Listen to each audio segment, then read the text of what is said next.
desejam? Quantos desejam? Vamos lá. E eu não temerei o que me possa. Peça isso, vamos. Tua glória, tua glória. E eu não temerei o que me possa acontecer se a tua glória vir queimar. E eu não temerei. Quantos não tem medo? Quantos não tem medo que possa acontecer se a sua vida mudar, se você transladar daquilo que tu é para o que Jesus preparou para que você seja? Vamos lá, você é um fogo, você é um canhão na mão de Jesus. E o mundo lá fora clama, geme pela manifestação dos filhos. Nós não temos medo, Senhor Jesus. Derrame sobre nós, sim, o desejo, a vontade de iluminar e ser um farol nessa cidade. E eu não temerei o que me pode.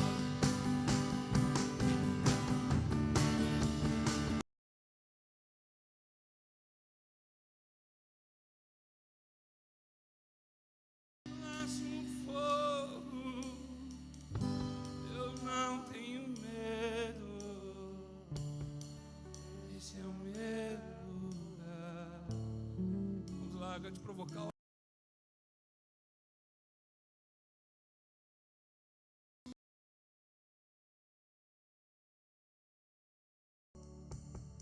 Esse é o meu lugar.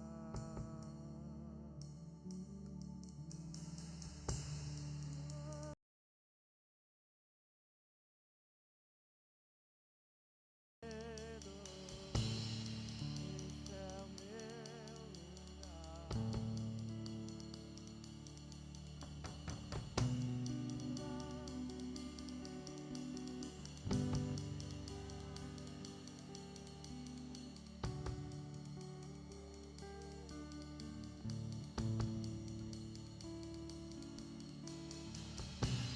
Me lanço no fogo, eu não tenho medo. Esse é o meu lugar.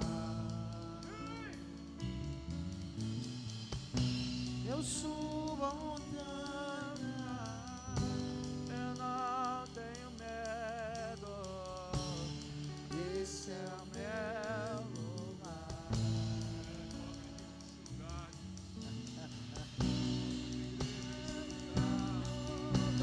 Nós adoramos o teu nome, Yeshua. Nós bendizemos o nome de Jesus. Sim, Yeshua.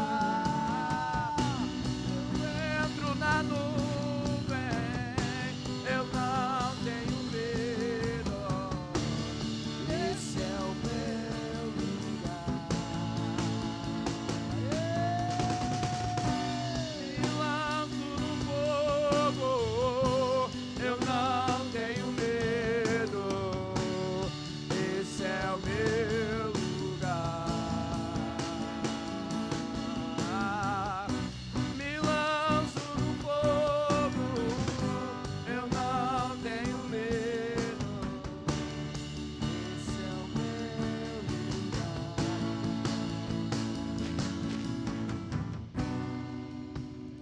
Que essa seja a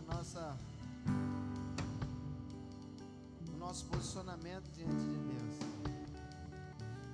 É de abrir mão daquilo que idealizamos, é de abrir mão daquilo que pensamos e começarmos a abraçar a vontade de Deus para a nossa vida.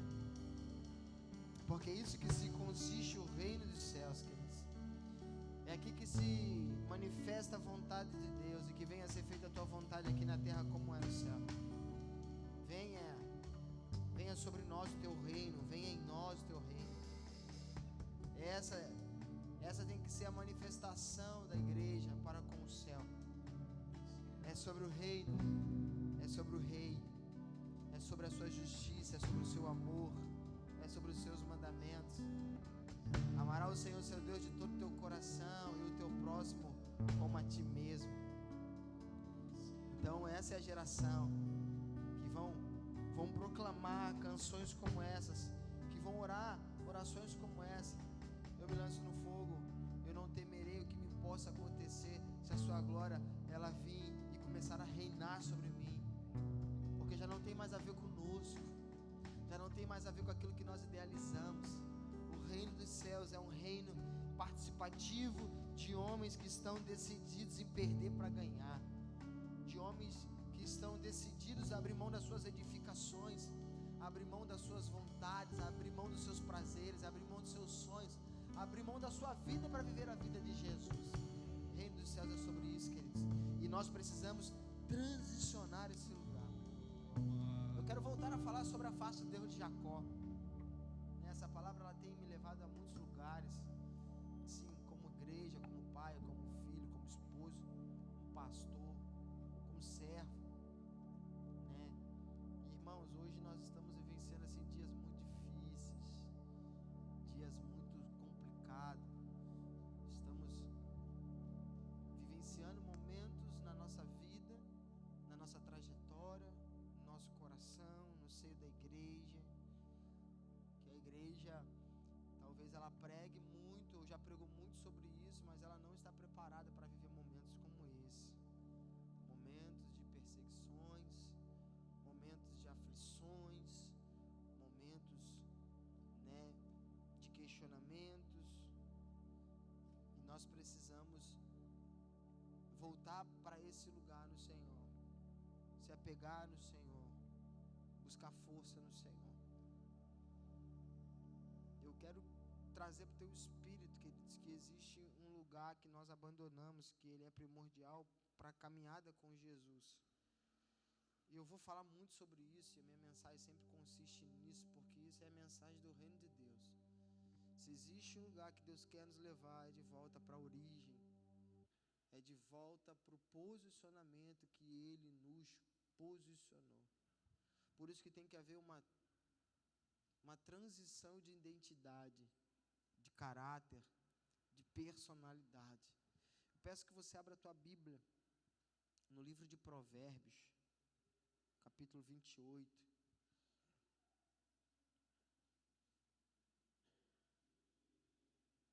Verso 13.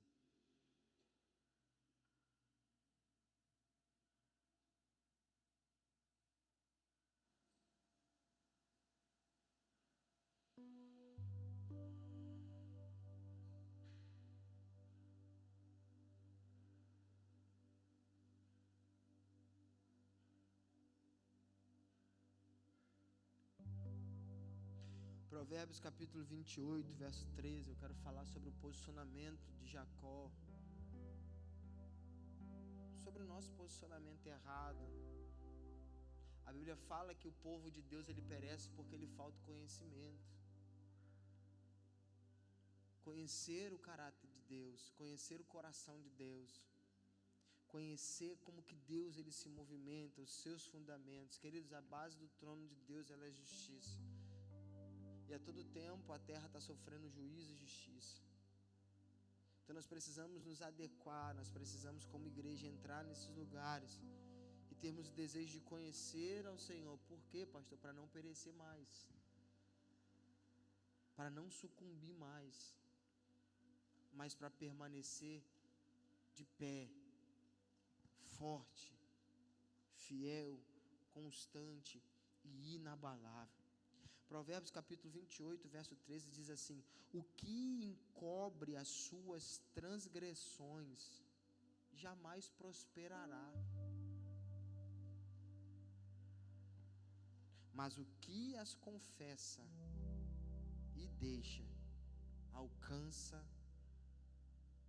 a misericórdia.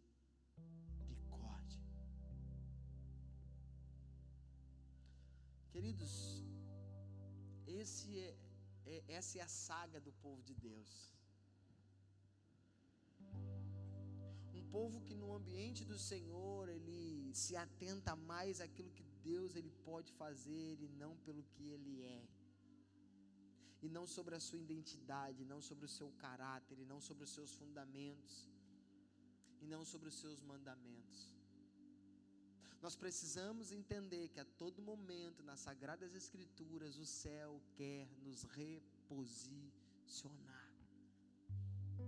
Nos reposicionar em um lugar. Primeiro no nosso entendimento, depois nas nossas ações.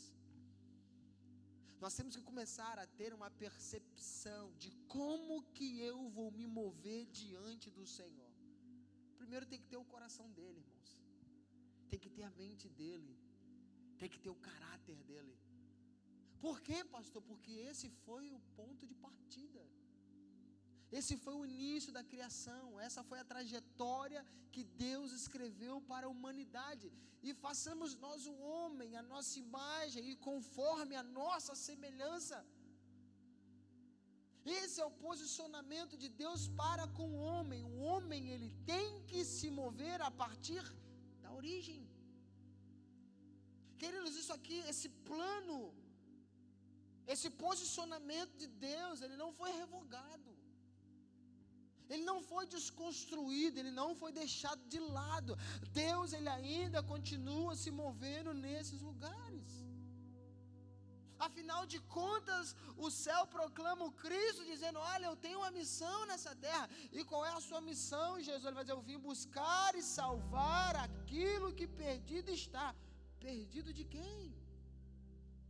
Perdido de quê?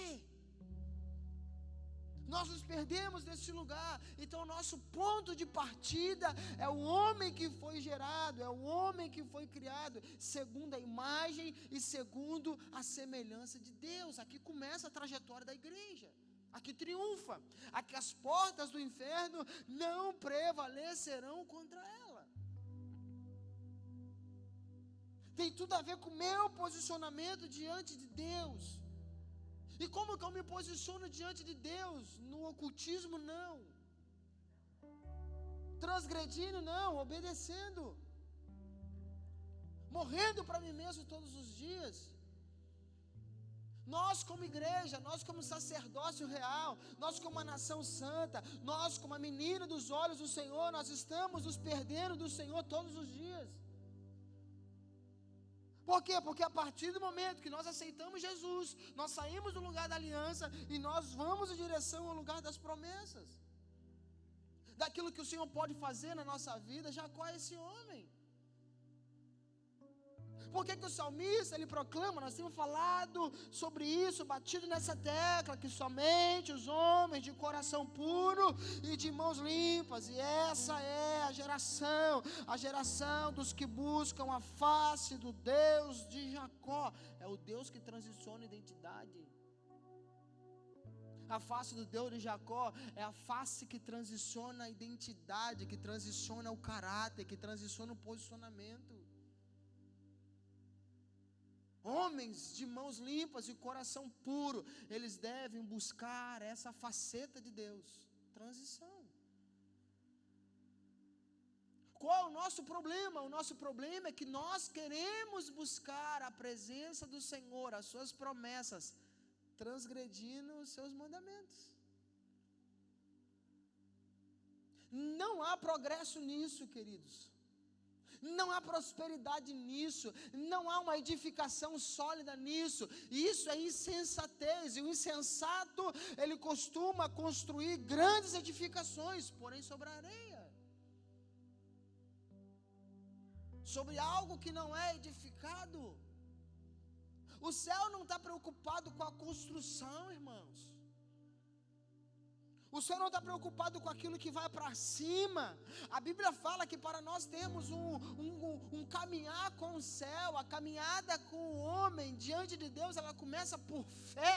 E o que é fé? Fé não é construção, fé é fundamento. A Bíblia fala que a fé é o firme fundamento, ponto. É aqui que está a visão de Deus para com você. O que você constrói em cima disso, meu irmão, já não é problema de Deus.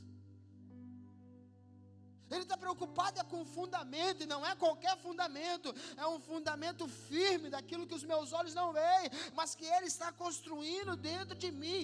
A minha vida com o Senhor, ela se inicia em firmes fundamentos. É a vontade de Deus sendo estabelecida dentro de mim.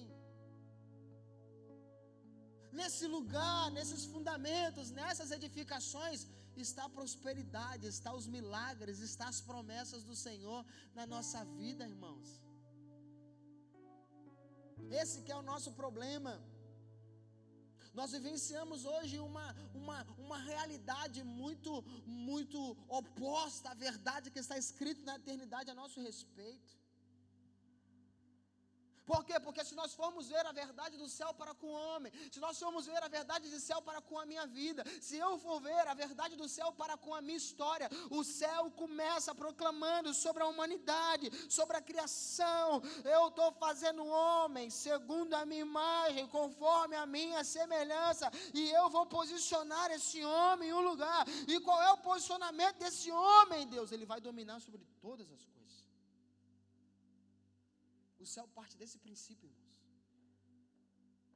Sobre um homem que governa, sobre um homem que domina, sobre um homem que está nesses lugares desfrutando de tudo aquilo que Deus estabeleceu para a humanidade. Essa é a verdade do céu. Essa é a verdade de Deus para comigo. Essa é a verdade de Deus para contigo.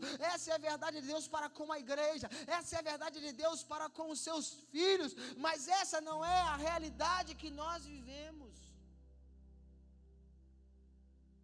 Essa não é a realidade, a verdade que nós vivemos. A nossa realidade é completamente oposta à verdade que o céu escreveu para nós. O nosso ponto de partida, ele está muito longe daquilo que o céu idealizou para a sua casa, para a sua igreja.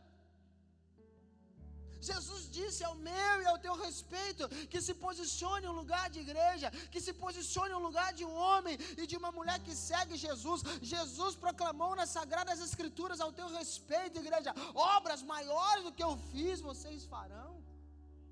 No meu nome vocês expulsarão demônios, no meu nome vocês curarão os enfermos, no meu nome vocês ressuscitarão os mortos, no meu nome vocês vão trazer à existência aquilo que não existe, como se já fosse uma realidade. E eu te faço uma pergunta: onde está essa igreja?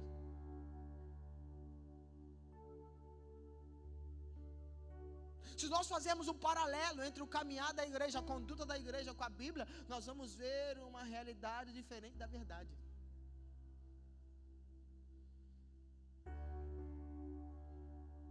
Mas estamos aos milhares procurando chaves de prosperidade, porém transgredindo os mandamentos do Senhor, porém ocultando os nossos cativeiros, ocultando as nossas prisões, ocultando as nossas mazelas. Irmão, todo gabinete que eu faço diante de um prisioneiro, uma aprisionada, ele quer dar um nome bonito para uma prisão. Você já viu aquele cara que está preso, 30 anos de cadeia, mas na cadeia ele está feliz, sabe por quê? Porque lá ele tem uma televisão, ele tem um ventilador, ele tem um telefoninho. Ele está feliz de vida que a prisão que ele está, ela é condicionada, ela é diferente. Mas ele só se esqueceu de uma coisa: ele está preso. Nós fazemos isso, nós ocultamos o nosso cativeiro, damos nome bonito. Queremos fazer com que o pecado ele seja algo natural no nosso cotidiano.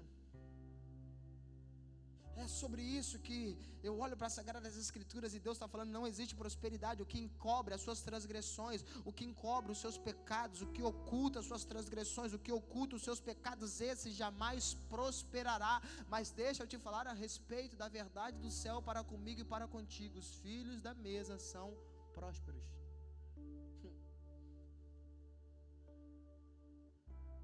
A prosperidade, ela está no na nossa escritura de herança. Nós somos herdeiros. Existe uma canção que os primórdios cantavam, que os antigos cantavam. Ela diz assim: tudo que Jesus conquistou na cruz é direito nosso, é nossa herança. E todas as bênçãos de Deus para nós tomamos posse. Por quê? Porque é nossa por direito, é nossa herança. Mas não é essa a verdade que a igreja vive nos dias de hoje. Nós estamos trilhando o mesmo caminho de Jacó. É aquele homem que sai da sua casa fugido, como nós ministramos aqui no domingo. Ele sai da sua casa porque do caminho, Jacó, o nome dele já diz aquele que agarra. Você conhece alguém que agarra, meu irmão? A vida toda ele está sendo um peso para alguém? A vida toda ele está agarrado no calcanhar de alguém? A vida toda ele está subjugando. Você conhece alguém assim? Que vive na autocomiseração? Que vive com a mentalidade de escassez? Que vive no vitimismo? Você conhece alguém assim? Jacó era esse cara. Já nasce sendo um peso para o seu irmão.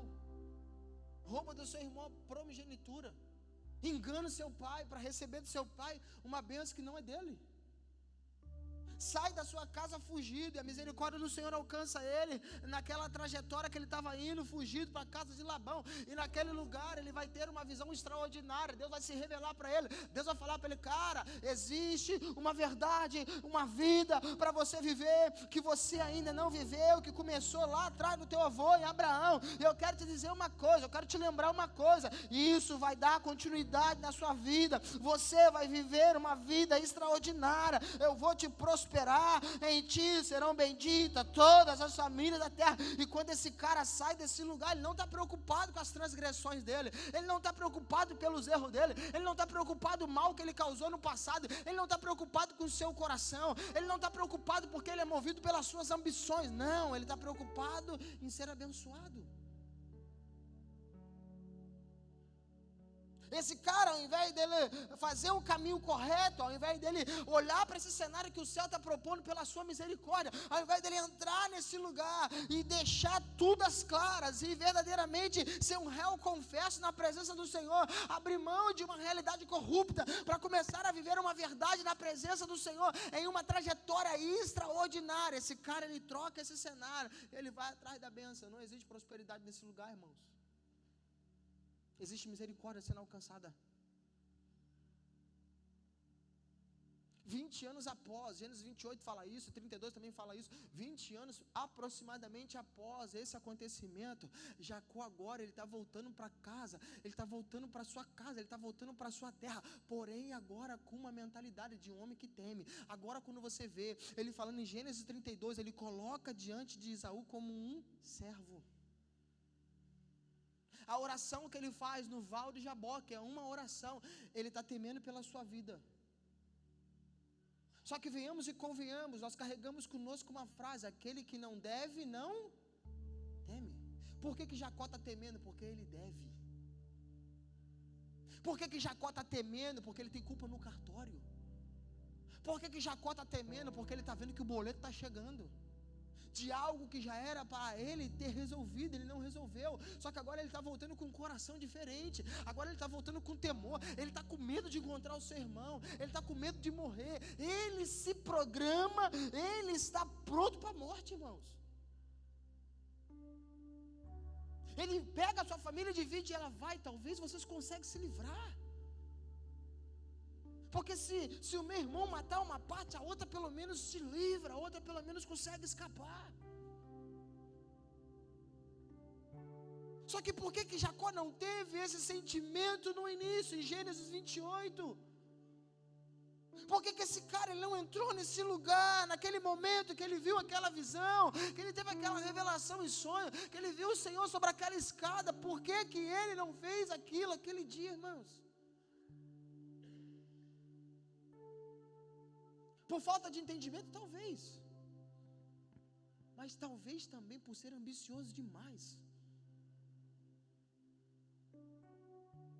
Talvez por olhar a Deus por uma ótica errada. Por uma ótica equivocada. De não saber quem é Deus, de não saber como que Deus se move. Eu sou o Deus do seu avô. Mas eu quero ser o Deus e também seria o Deus de Israel. Eu vou ser enxertado em você, eu vou mudar a tua identidade, eu vou mudar teu coração, eu vou mudar o teu caráter. Por isso que nesse ambiente, que ele passa por Peniel, que ele vê o Senhor nesse lugar, ele vê o Senhor nessa esfera, ele vai fazer um acerto de conta. acredito piamente que essa vez Jacó está faltando alguma coisa, Senhor. Eu não te largo enquanto isso não ser resolvido diante do Senhor, diante de mim. Eu preciso ser abençoado. E o anjo pergunta para ele, o mensageiro pergunta para ele: qual é o teu nome, cara? Ele vai dizer: meu nome é Jacó.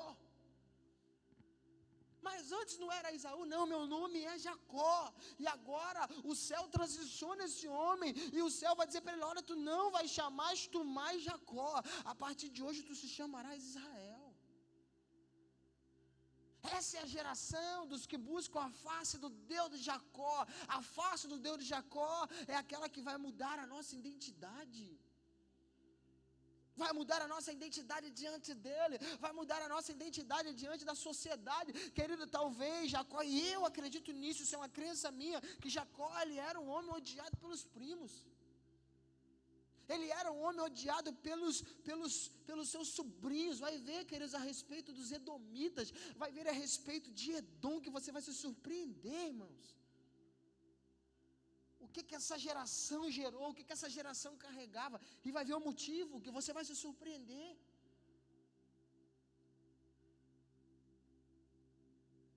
Era um homem, eu acredito piamente, que era odiado.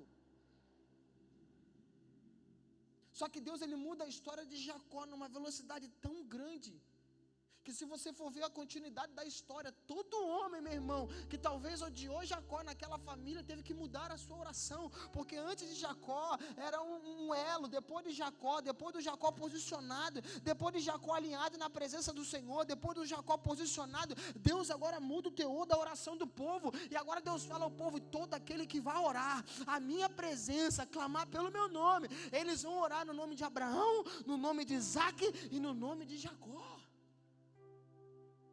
Agora os que odeiam têm que orar ao Deus no nome do Deus de Jacó. Eu oro ao Deus de Abraão, ao Deus de Isaac e ao Deus de Jacó, o homem que foi transicionado a sua identidade diante do Senhor.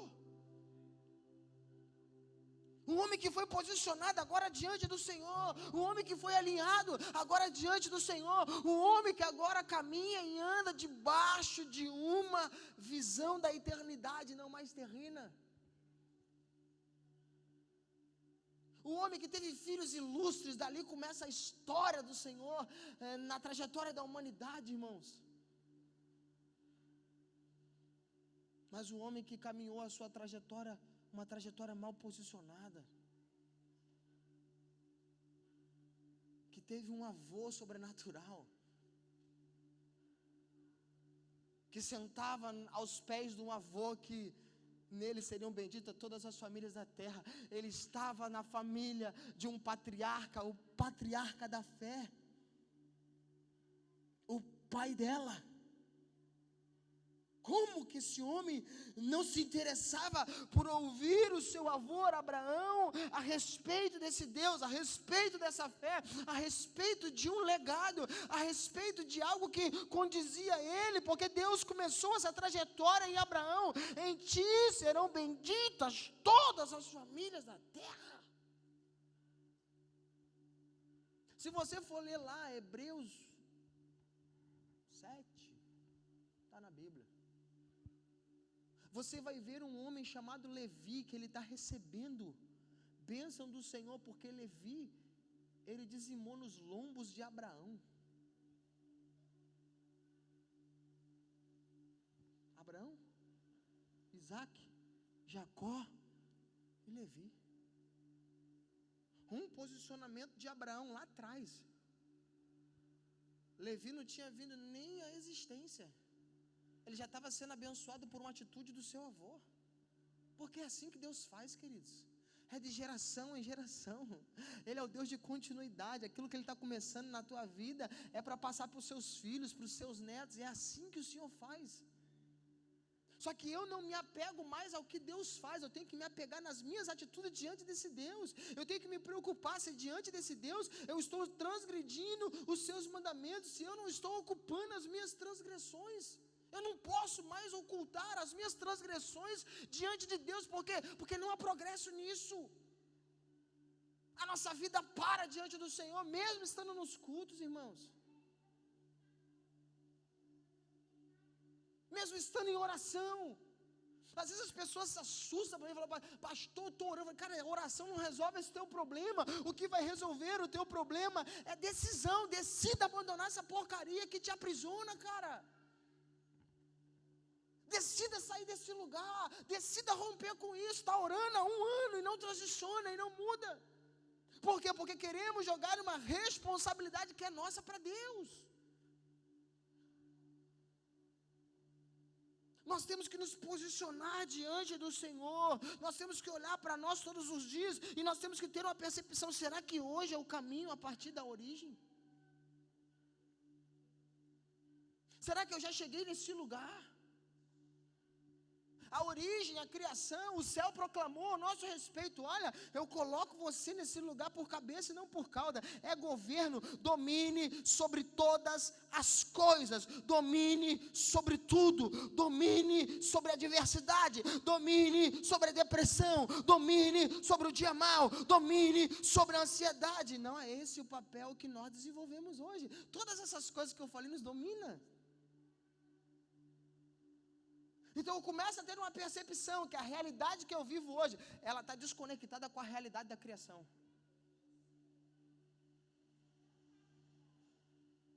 Tu pensa que Deus revogou isso, irmãos? Deus colocou a natureza sobre o comando da voz do homem.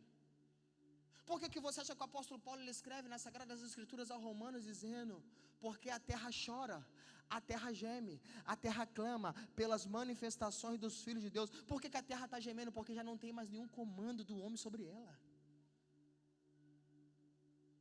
E qual é o gemido dela? Qual é o clamor dela? Que se levante os filhos, que vai devolver para a terra o comando, que vai devolver para a terra a voz. Em outras palavras, a terra está anunciando para mim e para você que Deus não revogou isso. Por que ela chora? Por que ela geme? Porque ela já não encontra mais diante dos homens ninguém posicionado nesse lugar. Ninguém que entendeu o governo sobre isso. Deixa eu te fazer uma pergunta, eu jogo a bola para você. Você está passando a se mover diante de Deus a partir de quê? Do homem que você era ontem? Vou falar de mim? Do adúltero? Do cachaceiro? Que mentia para um monte de mulher? Aí eu olho para aquele homem e eu tenho prazer no homem que eu me tornei hoje. Aonde, irmãos? Eu não posso construir a minha vida diante de Deus olhando para alguém caído e tendo aplausos para mim mesmo, que eu já não sou mais aquele homem. Eu começo a minha caminhada com Deus a partir de um princípio errado e caído, irmãos. Eu tenho que olhar a minha vida pelo outro ângulo. Qual, pastor? A partir do homem que Ele criou, a sua imagem e a sua semelhança. Pastor, antes eu mentia, agora eu minto pouco. Qual a diferença de mentir muito e mentir pouco, irmão? É mentira. Pastor, antes eu era 100% prostituta, hoje eu sou só 20%. Qual a diferença, irmãos?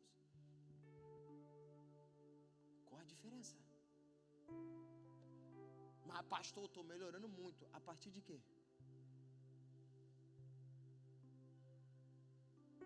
A noiva de Cristo, ela é sem mácula e sem ruga. Ela é gloriosa. Ela é virtuosa. O inferno teme ela. Não há progresso nessa matemática, irmãos. Agora, a partir do momento que eu começo a olhar o Wesley, a partir dele, peraí, irmão, aqui muda tudo. Eu começo a ter uma percepção que eu preciso do domínio próprio, eu preciso gerar esse fruto com o Espírito Santo, porque eu não consigo dominar sobre o pecado que me aprisiona.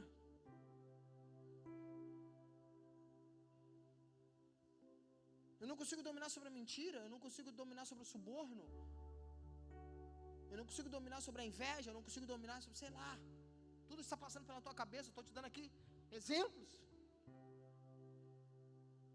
Por quê? Porque eu não tenho domínio dessas coisas, essas coisas me dominam, eu sou dominado por elas, aí eu venho para a presença do Senhor ocultando as minhas transgressões.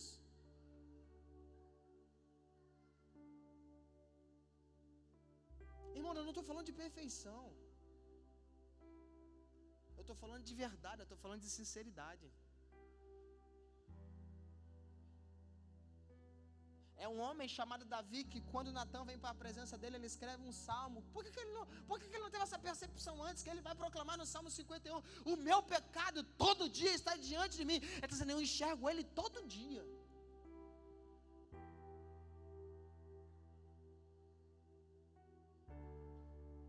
Teu filho vai e violenta a irmã, ele está em silêncio. O outro filho vê e que ele não faz nada, ele vai lá na mesa de jantar diante de todo mundo, mata o irmão, ele está em silêncio. Por quê? Porque ele está vendo o cenário. Ele já não é mais um homem de governo, ele é um homem que agora ele é dominado por algumas circunstâncias. E agora, quando ele é descoberto nesse ambiente, quando ele começa a ver que a realidade que ele está vivendo, ela é completamente diferente da verdade daquele homem que Deus colocou naquele trono, aquele homem que Deus falou: esse homem é um homem segundo o meu coração. Quando ele começa a fazer esse paralelo, quando ele é denunciado, quando ele é exposto, porque deixa eu te falar algo a respeito de arrependimento. Arrependimento não é para qualquer um, tem que ser homem. Porque arrependimento custa caro, custa a tua reputação. O que eu mais pego no gabinete é homens e mulheres em adultério. Ah, pastor, eu vim aqui me confessar. Ó, irmão, dá uma... Eu agora sou Deus? Não, eu queria confessar porque eu adulterei. Chama a tua esposa e fala para ela: mas pastor, aí se eu fizer isso, meu casamento acaba. Ô irmão, que casamento? Porque casamento não tem adultério, irmão. Casamento não tem traição. Você percebe o quanto nós estamos doentes? Como que nós estamos ocultando as nossas transgressões diante do Senhor? Você quer ver se você tem casamento mesmo, de verdade? Confessa para tua esposa, se ela te perdoar. Eu posso falar para você que Deus teve mais uma chance, a misericórdia dele te alcançou tanto que ele está te dando a oportunidade de você ter um casamento a partir de agora. O que é isso, pastor? Isso é o reino de Deus. Isso é o caráter de Deus, isso é o governo de Deus. Nós precisamos entrar nesse cenário com o Senhor, irmãos. Aí Davi, ele vai ter essa percepção, a ficha dele vai cair, e ele é encorajado a escrever um salmo que ele começou a viver. Isso não foi uma escrita qualquer, meu irmão, isso foi um posicionamento de um homem diante de Deus. E o que é que ele escreve? Cria em mim, ó Deus, um coração puro, e renova em mim um espírito reto. Ele está fazendo o caminho de volta para onde? Para aquele homem, o homem segundo o coração de Deus. Jesus chamou eu e você para quê, irmãos? Para andar morto. Você conhece alguém que ela só se preocupa com o que os outros vão pensar? Não, o que os outros vão pensar de mim? Ô, pastor. Ô, pastor, não. Essa pessoa precisa nascer de novo, irmão. Nós temos essa preocupação diante das pessoas. Mas vamos levar o nível, você tem essa preocupação diante de Deus? Vamos pensar, irmãos. Será que nós temos essa preocupação diante de Deus? Por isso que eu falo, tal é a geração dos que buscam a face do Deus de Jacó. Homens que vão vir para a presença do Senhor não para ser abençoado, mas para que cada dia sejam parecidos com Ele. Esses homens, eles vão obter do Senhor a misericórdia. Esses homens serão prósperos, irmão. Esses homens serão bem-sucedidos.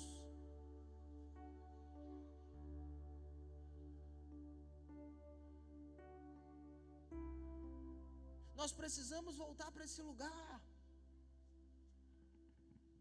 Vaso não carrega reputação, irmão. É difícil um homem como nós, ministros, falarem para alguém: olha, eu caí, eu pequei. Eu não posso falar porque eu tenho que me preocupar com a minha reputação. Tem que falar, irmão. Irmão, entenda uma coisa, o dia que eu cair, você pode ter certeza que eles vão ser o primeiro a saber em qualquer instância que for. Eu não tenho vergonha de falar, eu pequei, errei, eu caí, eu sou cidadão homem, eu caí.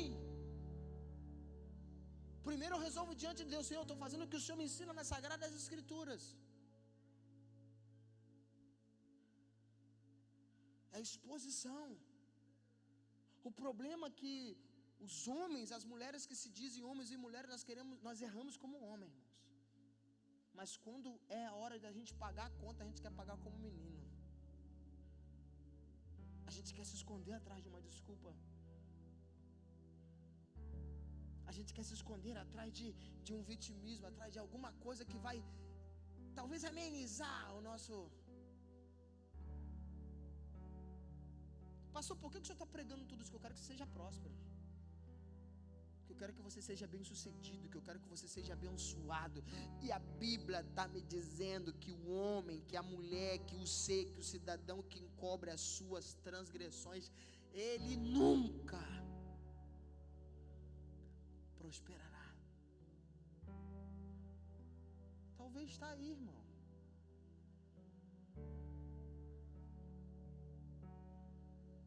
O muro que não deixa você romper,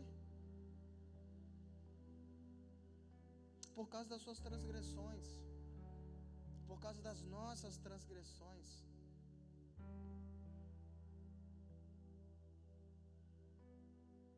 Agora, por que nós não entramos mais nisso?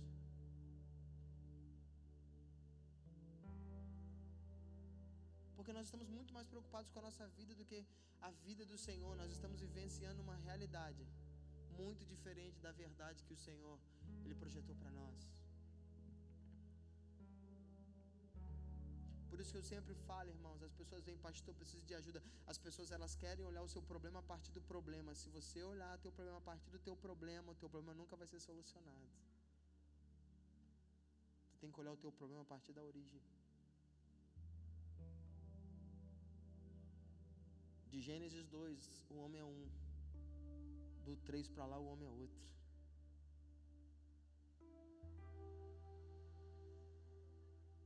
Eu quero me posicionar e eu luto por isso todos os dias no homem que Deus escreveu. Eu estou te fazendo a minha imagem e a minha semelhança. Eu estou te fazendo para dominar sobre todas as coisas. Agora eu me posiciono nesse homem.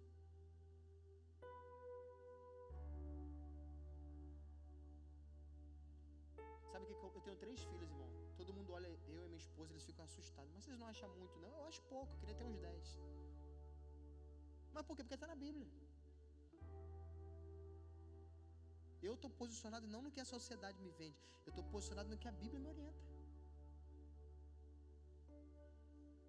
Estou com uma filha de 7 meses, já estamos começando já de adotar o 4º, talvez o 5º. Quer ter filho, irmão? Por quê, pastor? Porque a Bíblia orienta.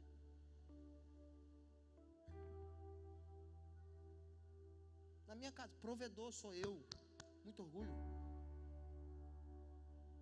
Com muito orgulho. Por quê? Porque está na Bíblia.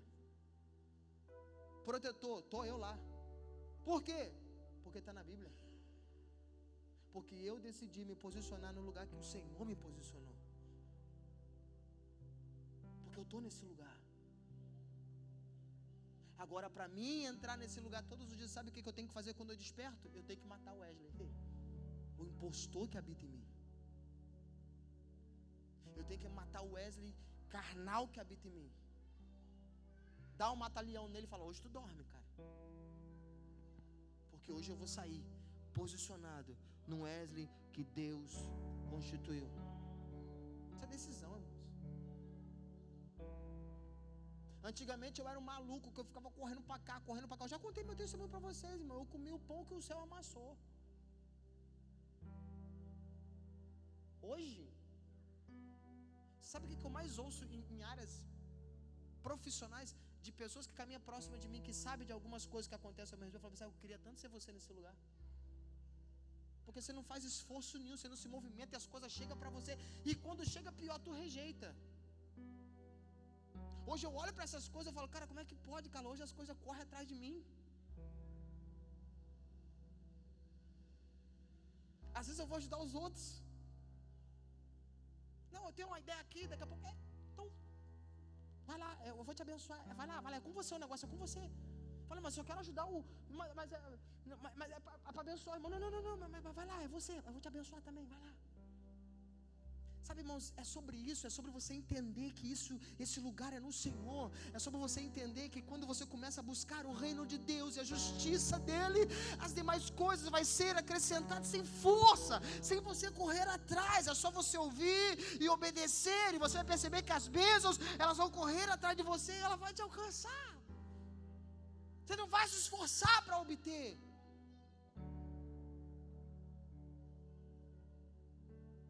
Você não vai se esforçar para obter. Elas vão te alcançar. E quando elas te alcançam, você percebe que é muito mais incrível do que um dia a sua mente pôde imaginar. Agora não é sobre o Jacó, irmãos.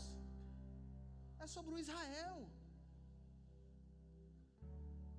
É sobre o homem que lutou com Deus para ser diferente. É sobre o homem que após lutar com o Senhor nesse lugar, ele já anda diferente. O posicionamento dele é diferente. A identidade dele é diferente. Por quê? Porque agora foi revelada a identidade real dele. Quem ele é? Eu sou Jacó. É isso mesmo, eu sou Jacó. Eu sou Jacó. Eu sou Jacó. Eu tenho convicção de quem eu sou. Pois é, a partir de hoje tu não é mais, cara. Tu vai transicionar isso.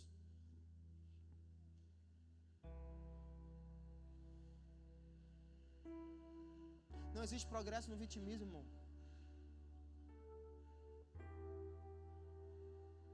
Não existe progresso no vitimismo. Irmãos, quando a gente faz um paralelo da igreja com a Bíblia, a gente fala, cara, peraí, tem alguma coisa muito estranha. Não bate. Esses dias uma pessoa me pediu ajuda. Pastor, eu não dependo de homem nenhum. Falei, então tu está no lugar errado. Homem que tem que depender de mim. Falei, tu está no lugar errado, meu filho. Essa casa, meu irmão, é uma casa de reposicionar homens e mulheres. Aqui não tem machista nem feminista. Aqui tem filhos. Acabou. Homens posicionados na mesa do Senhor. Mulheres posicionadas na mesa do Senhor. Homens e mulheres que, como igreja, eles irão desfrutar daquilo que o Senhor preparou. Nós temos que voltar a construir a nossa vida a partir da origem, a partir dos fundamentos, a partir dos princípios que o céu deixou tanto para o homem quanto para a mulher. As nossas transgressões não podem ser ocultadas, irmãos. Quem é o pastor Wesley? Um pecador como você. A nossa conversa começa por aqui. Sou tão falho quanto você. Teimoso como você.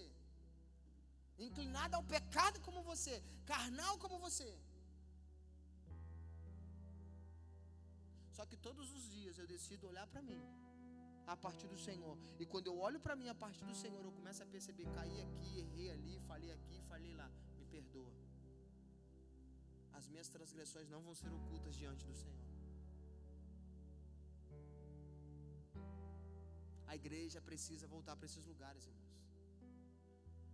A igreja precisa voltar para fundamentos que o céu pré-estabeleceu que ela vivesse. Nós precisamos entrar para esse lugar.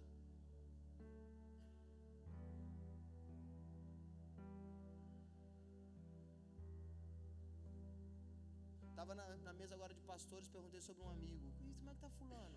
Ih, fechou a igreja. Falei, mas fechou uma igreja, irmãos. Fechou, não sei se eu vou falar sobre isso, Caleb.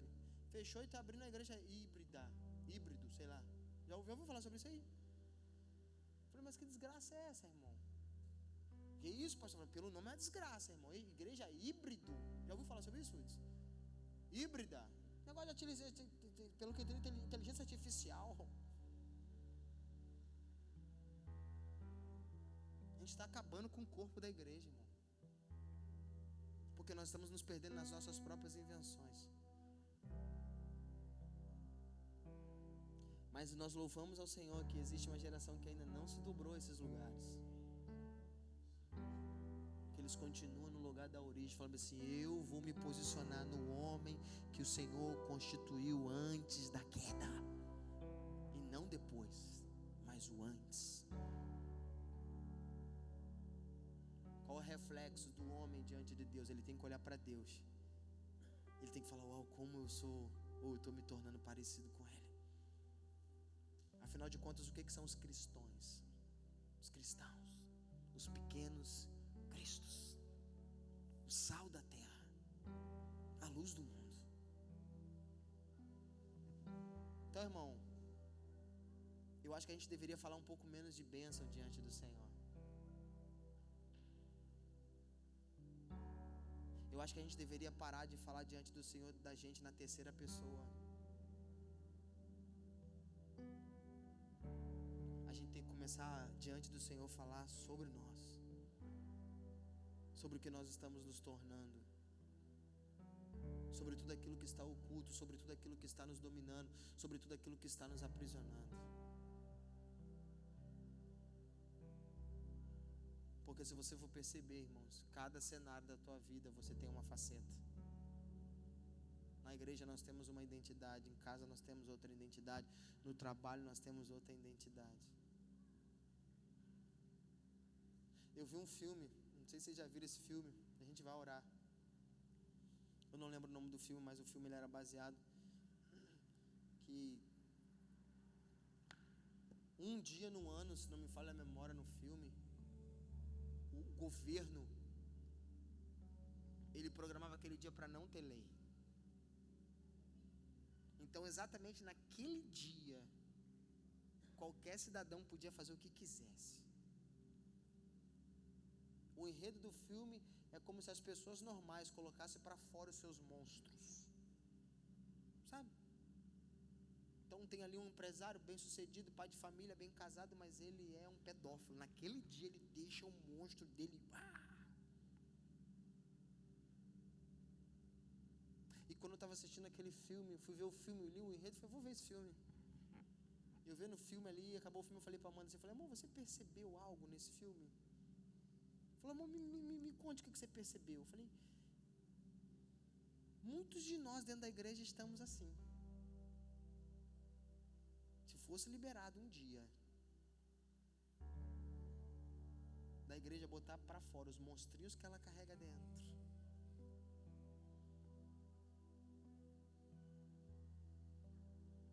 instintos que ela carrega dentro, desejos que ela carrega dentro,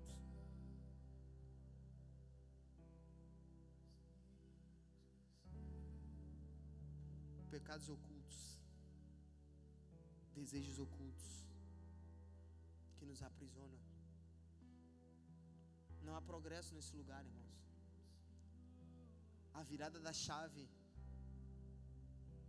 é quando aquilo que está em oculto ele passa a ser revelado. Quando aquilo que está em oculto ele passa a ser anunciado, ele passa a ser denunciado. Sabe, eu não vim como um profeta do caos, irmãos. Eu vim como um profeta trazendo luz para o interior do seio da igreja.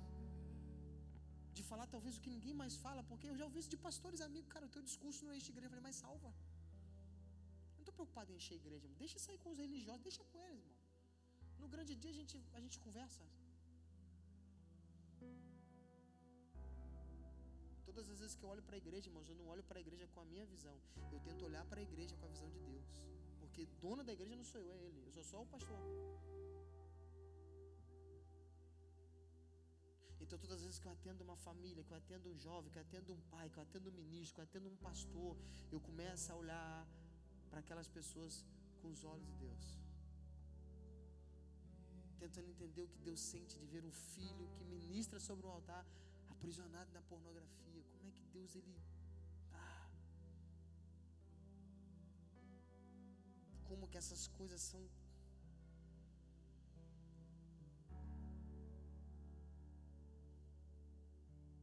coisas assim, irmãos, que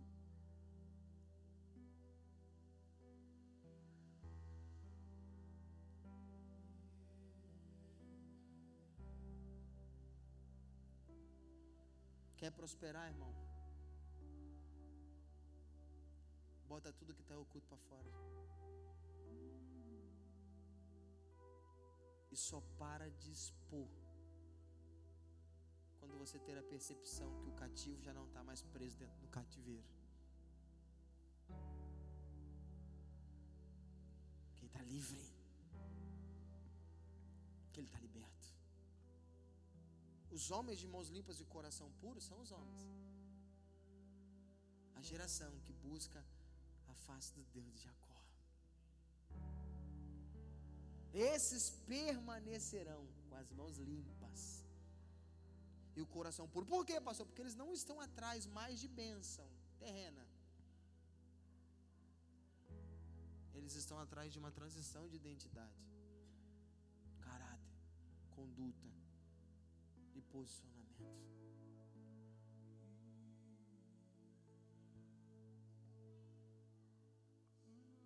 É a sua vida, irmãos. É o seu casamento, é a sua casa, é a sua família, os seus sonhos, são os seus projetos, é o seu Deus. Existe uma guerra que a gente tem que guerrear, que a gente está ocultando. Talvez por vergonha, talvez por exposição.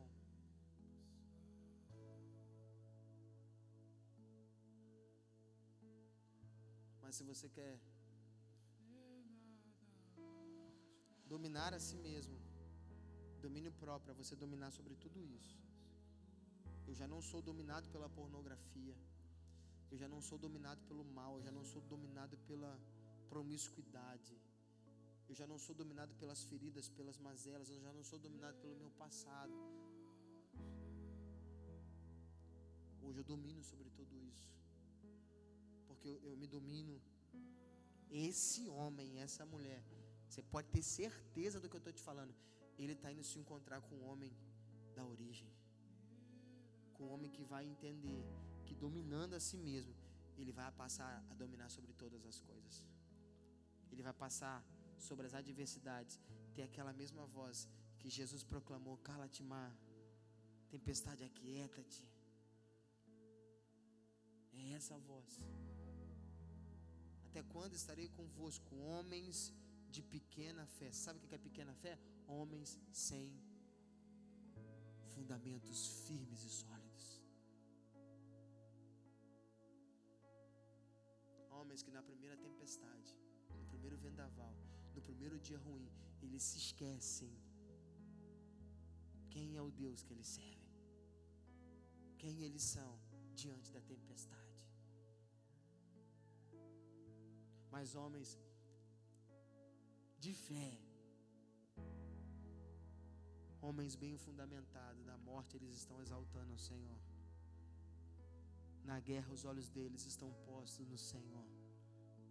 No dia mau eles estão sentando numa mesa, comendo o que tem, levantando as suas mãos, porque eles são bem fundamentados no Senhor, que ensinou que diante de toda adversidade eles precisam da graça. A minha oração é que nos últimos dias que a igreja volte a despertar. E vai despertar, irmãos. Que o Brasil vai começar a vivenciar um tempo de perseguição. E agora a gente vai começar a ver quem serve e quem não serve o Senhor. Conselho te dou. Olhe para o que você se tornou e vê se a realidade que você vive hoje, ela é parecida com a verdade que Deus escreveu a seu respeito. Olha a tua vida a partir do Senhor. E Deus não criou filhos para viver preso no pecado, porque a morte dele naquela cruz nos fez livres de todo pecado, de todas as prisões, de todo cativo e também do seu cativeiro. convido você a ficar de pé comigo.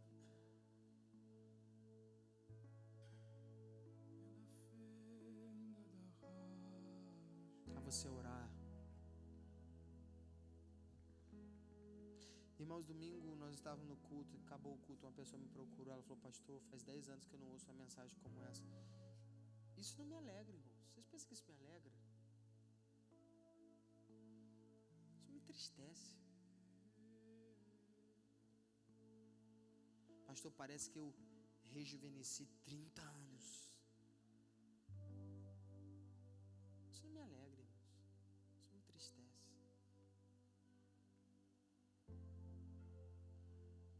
Isso me entristece.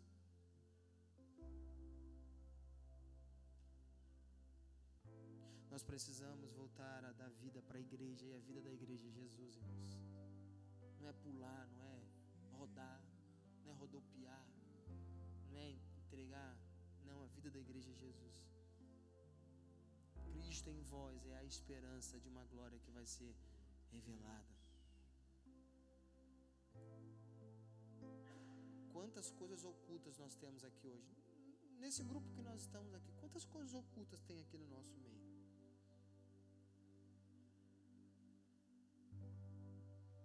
Se meu pastor soubesse, se a minha esposa soubesse, se o meu marido soubesse. Nós nos preocupamos com tudo isso. Nós nos esquecemos que Deus sabe.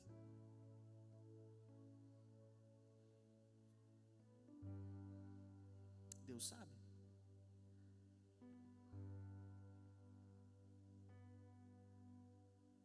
Deus sabe.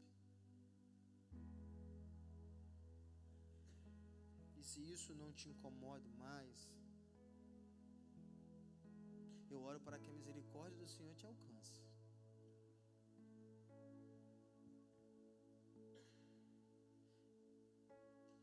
E que a cegueira do teu entendimento caia por terra,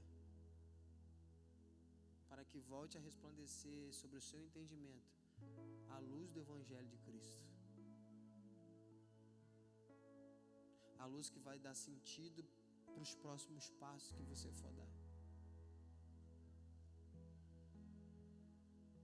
Te convido você nessa noite a orar.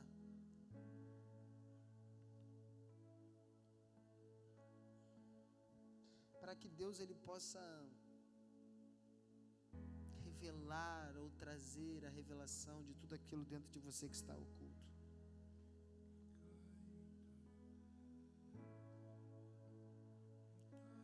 Os desejos obscuros, a inveja. Sabe, inveja, irmão, gente que tem inveja do irmão. Sabe, desejo que o irmão carrega. Gente que deseja o mal do próximo. Isso não está em oculto, irmãos. Gente que fala mal do outro, gente que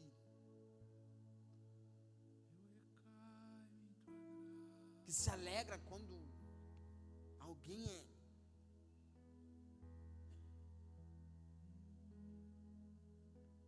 Essa não foi a criação, essa não é a gênese do Senhor.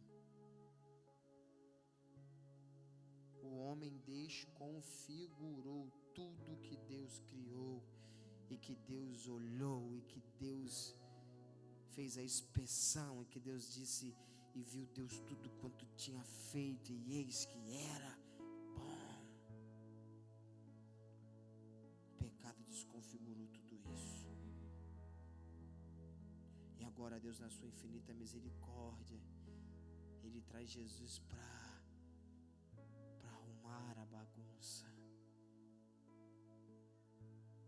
para consertar a bagunça que o pecado, através da legalidade do homem, fez com a criação.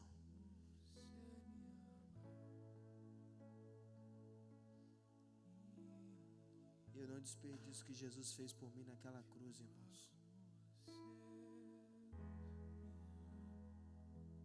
Por isso que eu não olho para mim a partir do Wesley do mundo. Hoje eu olho para mim a partir do homem que Deus criou na origem. Um homem à sua imagem e à sua semelhança. Peço que você curva a tua cabeça. Peço que você feche seus olhos. O clamor dessa noite é um clamor de socorro, de ajuda.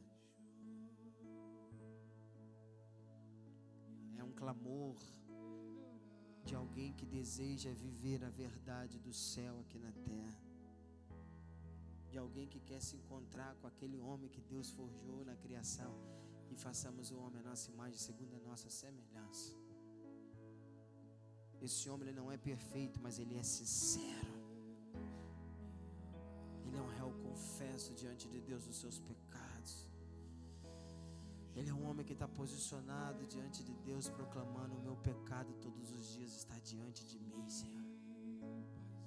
Eu estou lutando contra ele com todas as minhas forças. Mas te confesso que tem momentos do meu dia, momentos da minha vida que parece que ele se fortalece, que ele ganha força dentro de mim.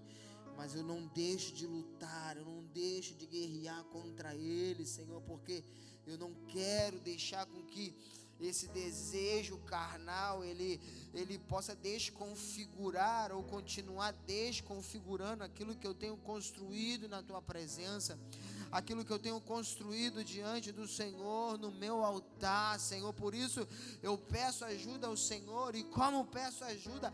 Revelando o que está oculto, revelando os meus pecados, revelando as minhas mazelas, revelando os desejos impróprios que têm crescido e se fortificado na minha mente, no meu coração.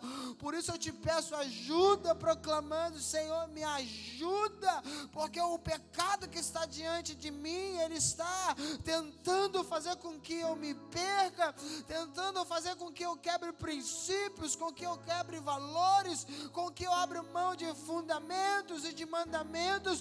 Por isso, na tua presença, eu sou réu confesso e desejando e proclamando que eu tenho desejado coisas que não te agradam, eu tenho desejado a mulher do meu próximo, eu tenho desejado aquilo que não é meu, eu tenho desejado talvez, Senhor, a vida do meu irmão, eu tenho desejado a queda do meu irmão, Senhor. Pai, toda oração colhida no seio da sua igreja a respeito disso, que o Senhor possa tomar essas orações, ó Pai, e que o Senhor possa intensificar com o teu Santo Espírito no nosso interior, ó Pai, a libertação desses desejos, a libertação dessas vontades, ó Pai, tudo aquilo que está sendo revelado diante da tua face nessa noite, tudo aquilo que está sendo revelado diante da tua presença nessa noite, que o Senhor nos ajude a superar, que o Senhor nos ajude a romper, Senhor,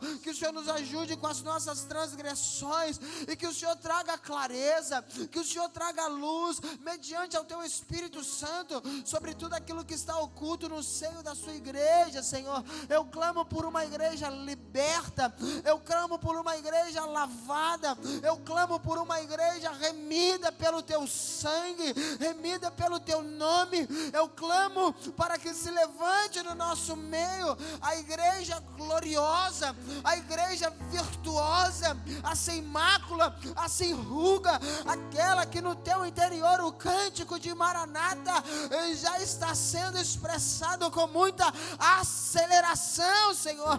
Não de uma igreja que teme a morte porque não sabe para onde vai, mas de uma igreja que está se ataviando para encontrar com o Senhor na eternidade, Senhor. Por isso eu te peço, ó Pai, tudo que está em oculto, que seja revelado, tudo que está em oculto, que seja denunciado na nossa presença, na sua presença nessa noite, Pai. Eu clamo por uma igreja liberta, eu clamo por uma igreja livre das suas mazelas, eu clamo por uma igreja que está caminhando para Sião com a sua cruz, seguindo Jesus, e dia após dia renunciando-se a si mesmo, Senhor. Que o Senhor nos posicione, ó Pai, no homem na origem, da mulher da origem, os homens e as mulheres que foram criadas à sua imagem e também à sua semelhança, Senhor. Que nessa noite o Senhor nos leve a esse lugar, e que o Senhor mostre para a sua casa, para os seus filhos, para a sua igreja, como o Senhor nos trouxe à existência, Pai. Porque quando eu ouço o salmista, Senhor, porque eu não leio, eu ouço o salmista, parece que eu estou ouvindo a sua voz, proclamando, porque eu escrevi a sua história,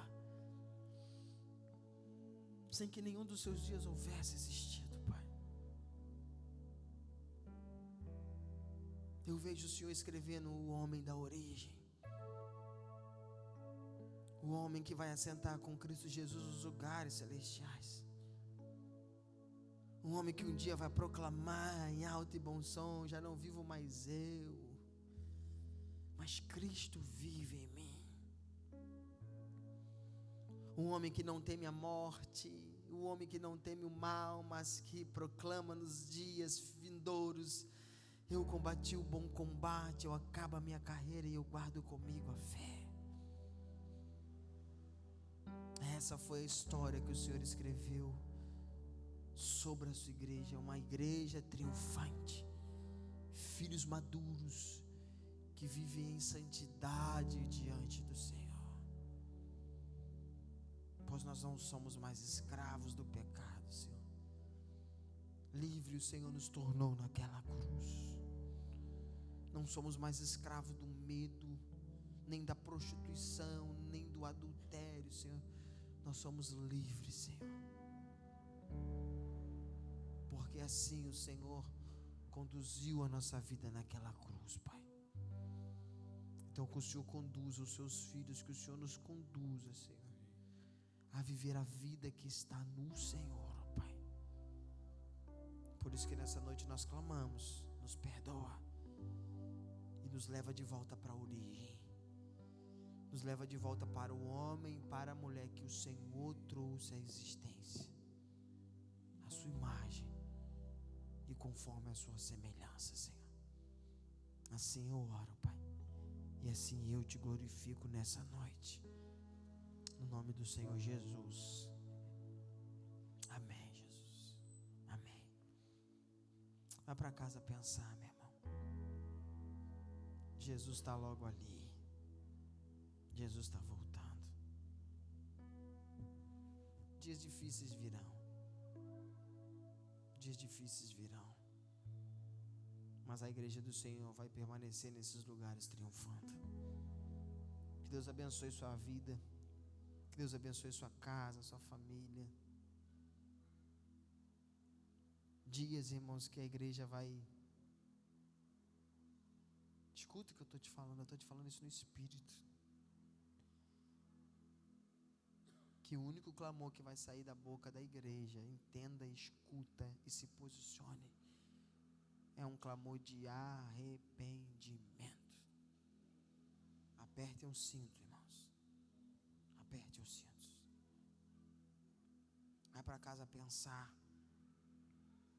Vai para casa refletir. E procure o Jesus da Bíblia dentro de você. E só pare, só sossegue quando você achar. Que Deus abençoe sua vida, meu irmão. Queridos, nós vamos ofertar agora. Nós vamos dizimar. Se você trouxe o seu dízimo, se você trouxe a sua oferta, que você possa honrar ao Senhor, que você possa estabelecer esse princípio na sua vida de honrar ao Senhor com a sua oferta, com o seu dízimo, abençoando ao necessitado, ao órfão, à viúva, ao estrangeiro, porque essa é a dádiva do reino dos céus. Sábado agora nós temos um encontro aí com as mulheres, o Empoderadas. Vem pra cá, mulherada. Tem sido assim, momentos assim de construção, momentos extraordinários que Deus tem feito. Nós temos também aqui o Biamém. São duas lacunas que a gente anda separado, porém juntos, com um ideal, com um fundamento, com o princípio de devolver para a mulher e para o homem o posicionamento do céu para ambas as partes. Então, sábado vem para cá, convide as mulheres para estar aqui e que você possa ser frutífera nesse lugar, amém? Estenda suas mãos. Deus, eu quero louvar o Teu nome, Senhor. Eu quero Te agradecer por tudo que o Senhor tem feito, Pai, porque tudo que o Senhor faz é bom, Senhor. Quero te agradecer pela tua misericórdia. Eu quero te agradecer pelo temor, ó Pai, que ainda é o elo que nos mantém na tua presença, Senhor. É o temor, Senhor. Que o Senhor estabeleça, Senhor, o seu governo diante dos seus filhos, ó Pai. Que o seu coração seja nosso, que a sua mente seja nossa, Senhor. E que nós possamos vivenciar dias extraordinários na sua presença. Que o Senhor nos dê um resto de semana abençoados, ó Pai. Que a tua graça, que a tua bondade, que o teu amor nos segue, Senhor. E que a graça do nosso amado Senhor e Salvador Jesus Cristo, que o amor de Deus, o nosso Pai, que a comunhão e as consolações do Espírito Santo sejam uma realidade na tua vida, na tua casa, na tua família, não somente hoje, não somente agora, mas para todos sempre, todos creem, todos digam comigo, amém. Está encerrado o nosso culto, queridos. Que Deus te abençoe e que a tua semana seja um resto de semana abençoado.